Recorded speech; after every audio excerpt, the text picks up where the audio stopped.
Reboucher un trou dans un mur est une étape essentielle lors de travaux de rénovation intérieure pour garantir un rendu esthétique et préparer la surface à de nouvelles finitions.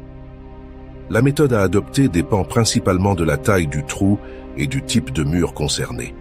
Pour les petits trous tels que ceux laissés par des clous ou des chevilles, l'utilisation d'un enduit de rebouchage prêt à l'emploi est recommandée. Après avoir nettoyé la zone et retiré les éventuelles chevilles, appliquez l'enduit à l'aide d'un couteau à enduire, laissez sécher puis poncez pour obtenir une surface lisse. Pour les trous de taille moyenne, souvent causés par des poignées de porte ou des impacts modérés, il est conseillé d'élargir légèrement le trou pour enlever les parties friables, puis de le remplir en plusieurs couches fines d'enduit de rebouchage, en laissant sécher et en ponçant entre chaque application. Les gros trous doivent nécessairement une approche plus structurée.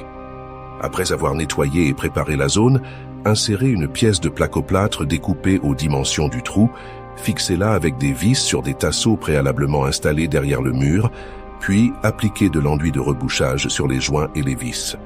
Une fois l'enduit sec, poncez la surface pour obtenir une finition uniforme.